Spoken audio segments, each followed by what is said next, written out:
Today we're going to be replacing the transmission fluid and filter on a 2014 Chrysler Town & Country. This is the exact same process for the Dodge Caravan and Journey, anywhere from years around 2011 all the way up to 2020. This is something that's often overlooked, and I know the book they recommend 120,000 miles to do this service. With that said, if you want your transmission to last, you really should be doing this every 50,000 miles. Now, one thing to be clear on this specific vehicle here, it has a transmission pump whine, and I'll show you that noise here in a minute. But according to the owner, a couple years ago, as you can see, we're missing the grill and lights up here. They hit a deer and it's been parked for a couple years. According to them, this vehicle did not make this transmission whine a couple years ago. With that said, now when we start it up, we do definitely hear a transmission pump whine in there. So what we're going to do here, we're going to first drain this transmission fluid out of here, and we're going to see, what's in the bottom of the pan. Typically, when you have the transmission pump whine, that means the fluid's not being able to be pumped through your transmission. We'll see what we have when we drop it. But if you have this whine on your vehicle, which a lot of these do, try to do this filter and service first and see what happens. Now, 9 times out of 10, yes, you might have to get a transmission rebuild, etc. there, but I would start with the plan A and do the $40 service before you jump up to the multi-$1,000 service. So we're going to do the same thing here today, see what we have in the bottom of that pan.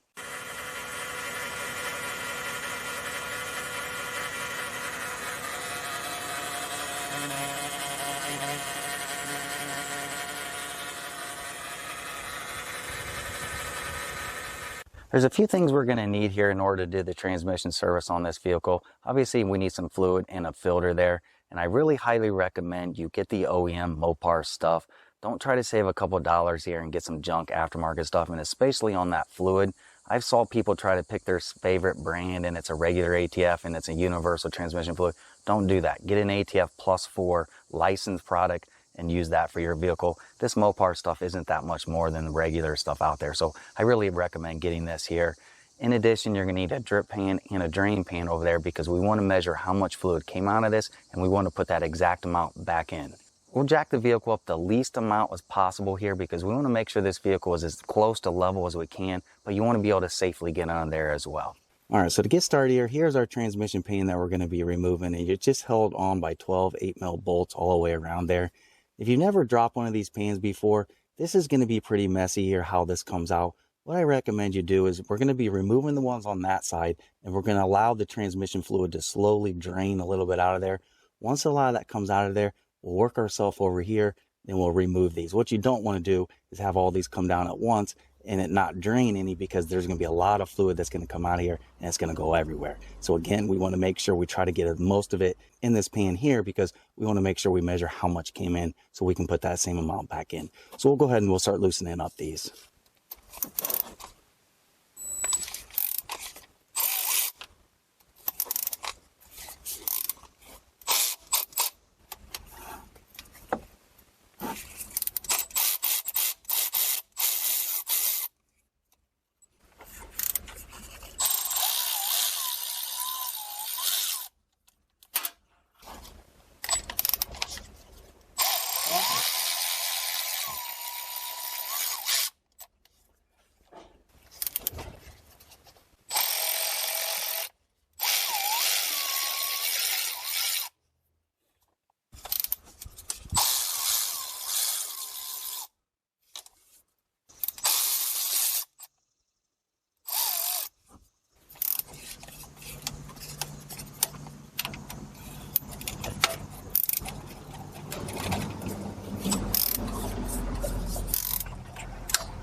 Alright, so now that we have all the back ones removed, these ones up here are all loosened. We're going to take a block of wood, we're going to set it right here, and we're going to gently tap here to break that seal.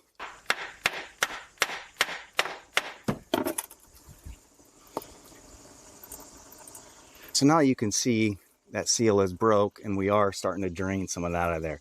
So we'll slowly start letting that drain, and we'll tap a little bit more here in a minute. Then once we get the majority of that to stop draining off the back, we'll slowly start loosening some of these, then we'll drop it down. And as I mentioned there before, you can just take this thing down, but I'm telling you right now, if you do it this way, you're going to save yourself a big mess in your driveway. So as you saw there when I loosened that up, you're going to slowly start seeing it gradually increase. So just keep doing that around here, and eventually we'll get enough out of there where we can safely just remove all of them and drop the pan.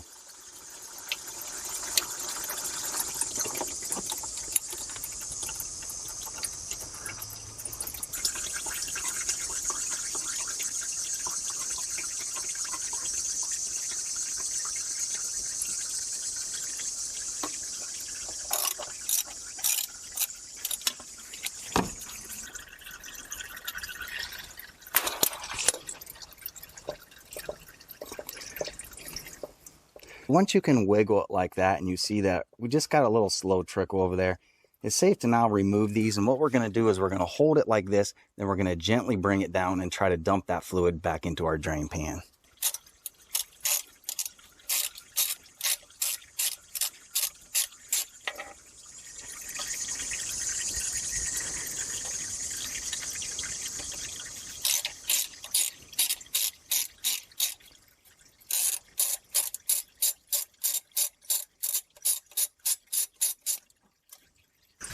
All right, so we'll hold our pan, then we'll remove this last bolt.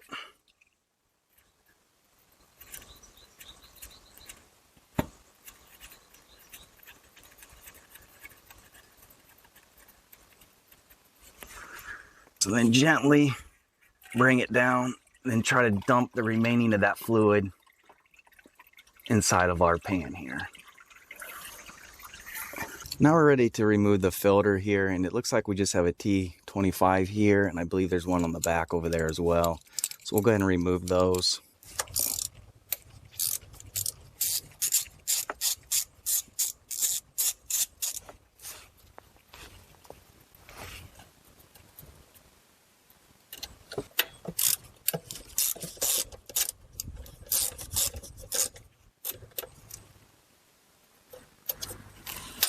Then to remove this, don't get wild with this and pry down on it.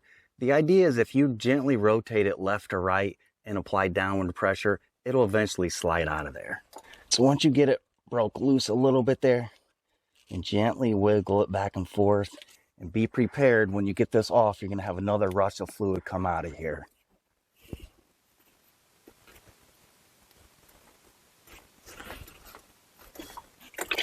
Just like that. Then the last thing on the removal, we need to remove this seal in here. I'll give you an idea what we're dealing with here. This is the new one here. This just sits up in there. So what you can do is take a seal puller or, gently try to pry it out of there.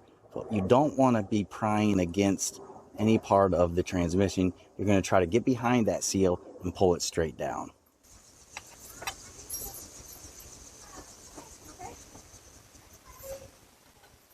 Sometimes you get lucky and these come out of there. Other times you got to fight with them.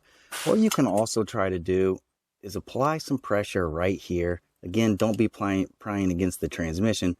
You're going to try to deform that lip a little bit on that seal. It'll just make it a little bit easier to remove it.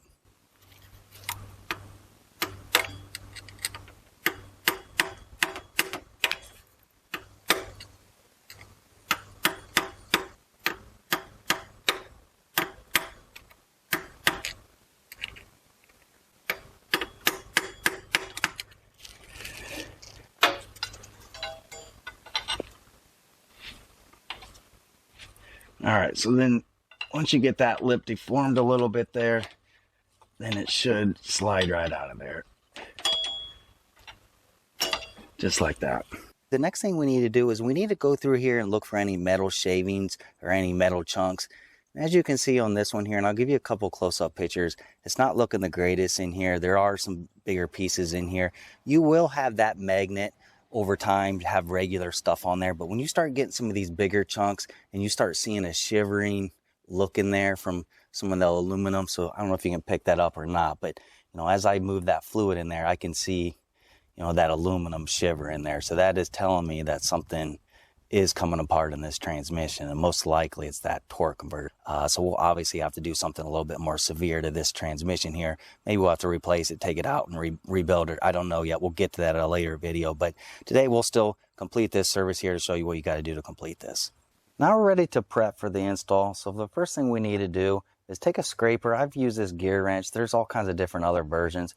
You're going to gently go through here and you're going to scrape all of this material off of here, and you're going to do the same thing on the transmission side. Once you get that all cleaned off, then we're going to go ahead and clean up everything in here, including that magnet. Make sure you get that magnet out of there. And it is going to have a bunch of junk on there. Again, if yours has all the material like mine has, you're probably going to be into a larger repair here. But, you know, it's going to have a little bit of this on here when you pull yours off. Just make sure you clean that off. Once this is all cleaned up, put your magnet back down in there. Then we'll be ready to install our new filter.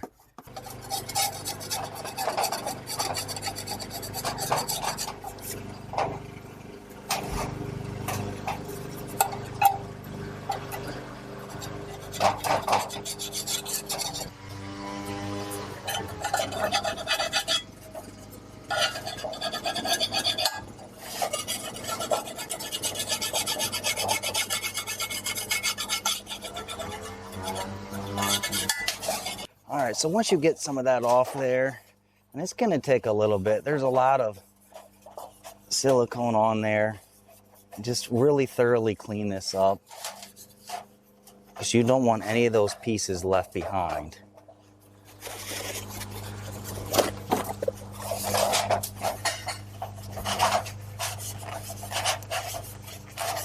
So what I'll typically do is I'll do the first pass there to get most of the material off.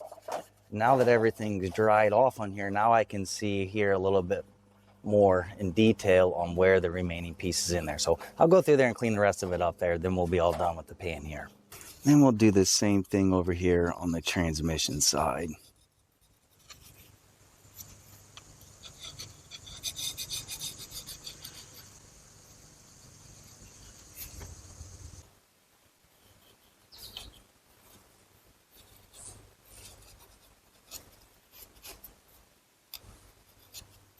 Now that we have our pan and our magnet and everything cleaned up here, we're ready to install this back on the vehicle. I'm going to be using this transmission gasket here by FEL-PRO. I'll put some links in the description. If you don't want to get this, then you're going to have to get some silicone to put around there.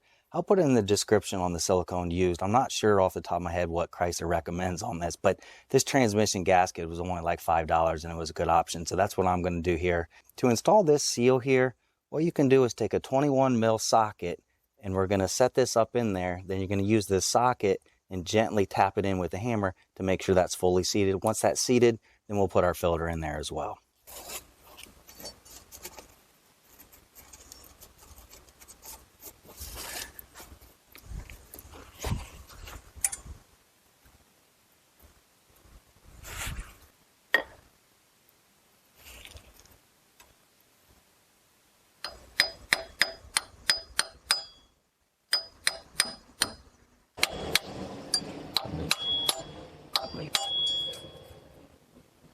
All right, so once you feel that that's bottomed out in there, then we'll go ahead and put the filter in there.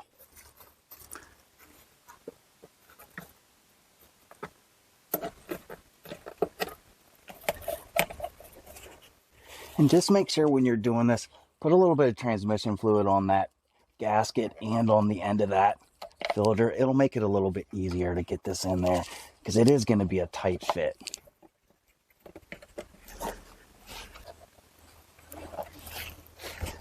Then once you got that fully seated, then take your two T25s and we'll tighten those up.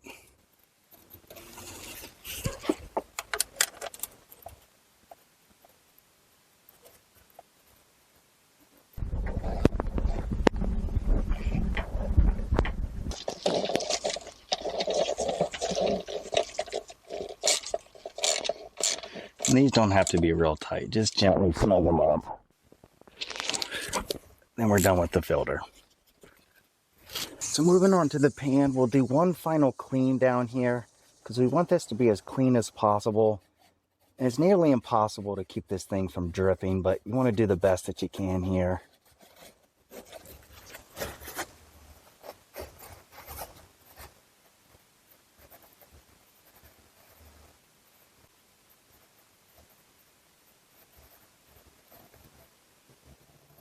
Then with our gasket lined up on those holes, we'll set it up there, and then we'll begin installing the 12 transmission pan bolts here. Then we'll tighten these up to 105 inch pounds.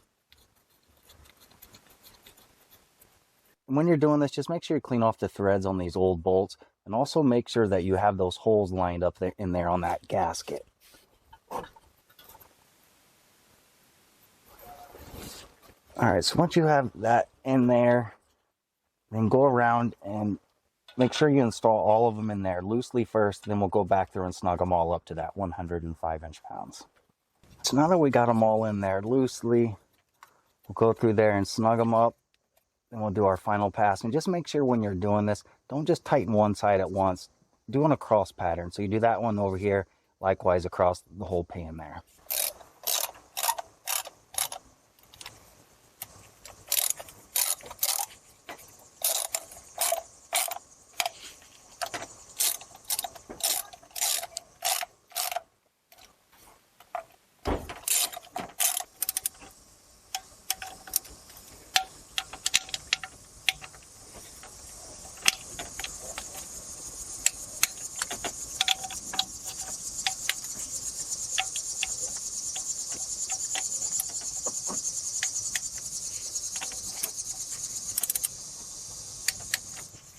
All right, so then once you get them all snugged up, then do one final pass and then go through in a row here just to make sure you didn't miss any, because it is very easy to do that cross pattern in there and forget one. So we'll just go through here, make sure every one of these is tightened up to that 105 inch-pounds.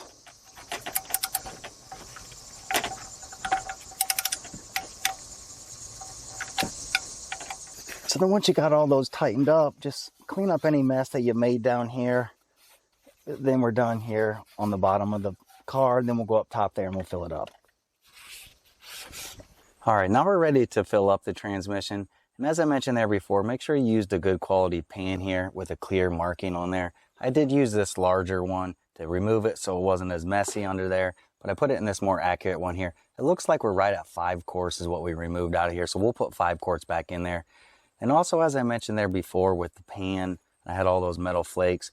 We see a lot more of that stuff in here. And I don't know if you can pick that up in the video there, but for sure this transmission is going to need an overhaul. So if you drain your fluid and it looks like this, you're probably going to have a rebuild in your near future. It might work for a couple of days. We'll probably get this thing started back up here, and maybe that pump whine will go away for, maybe a day or two, because now the filter is not clogged up with all that stuff.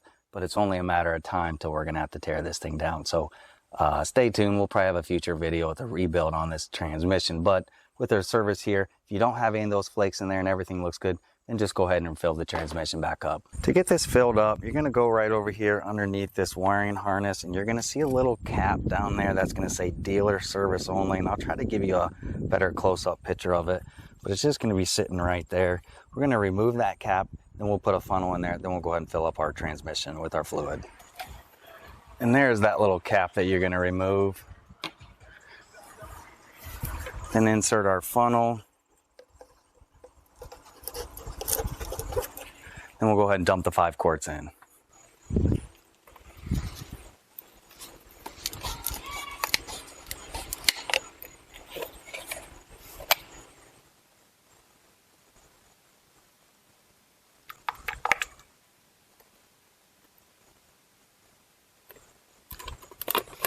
All right, so after you get the amount of fluid put back in that you removed, on this one was 5, so just make sure you're putting the amount that you took out of yours. And just remove the funnel, then install your cap back down there. If you're curious on how you can check the fluid level on this transmission, it does not come with a dipstick as we saw down there, but there's this Dorman part out there that you can get. There's a bunch of these on eBay and Amazon. Essentially, it's a modified dipstick here. Now, there are some reviews out there where people try to cram this down in there and it gets stuck. This is not intended to go all the way in. This dipstick is only going to go in that far down into your transmission, and the rest of this is all going to be hanging out. So it's only meant to test how much fluid you have in there, then remove it and put that cap back down there. How you can tell on how much fluid you need in there, it comes with this chart. So based on the temperature of the transmission, I use my scanner. If you don't have a scanner, I think some of these Chryslers actually had it on the dash. I don't think this one here today has it, but my scanner can tell me what the temperature is. If you don't, you can also use some of those infrared meters as well. Those work on just, measuring the outside of the temperature. It's close, but it's not as accurate as a scanner, obviously. But just look at your temperature over here. and look at your fluid level based on, the temperature. There's your fluid level. Then you're going to come back over here and it's going to tell you where you're at. So if you're not in that range, you want to make sure you add some. Then one other comment here on checking the fluid. I have saw some people out there that have used the quote cold turkey method, which means let the vehicle sit overnight. In the morning when the vehicle is 100% cold, put this in there, and they're saying it should roughly be 95 here. So that is an option as well. Obviously this warm temperature I think is more probably of an accurate reading based on the temperatures, but there's a lot of room for error depending on what temperature you think the transmission is and what that level is. So maybe double check with the cold turkey method as well. It might be an option as well, but it's very easy to check this transmission fluid. And I have saw people use the oil dipstick over there. Honestly, I don't do that. I just bought the $30 tool here. It's just as easy, but that is an option as well. All right, now we're ready to start the vehicle up here. So we'll just do one final check to make sure nothing's leaking down there. And we'll go ahead and start up the vehicle.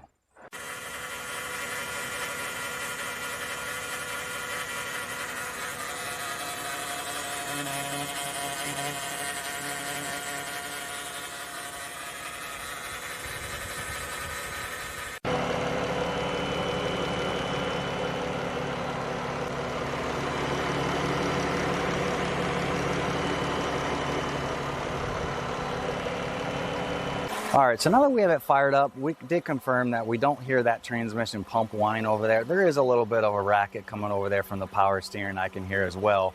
But with that said, just because we started this thing up and we don't hear that whine anymore, that doesn't mean that we're all good and clear over here, because what's going to happen is that filter is probably going to get clogged back up again with that material here in a short time. We're going to be right back to that pump whining. So that's just something to keep in mind. Again, I just completed the service here because I wanted to make sure I completed this video. But if you had a scenario like I did here today with a lot of those shavings and stuff in there, you're going to have to, at a minimum, pull that transmission out. Probably going to have to replace the torque converter as well and some different things in there.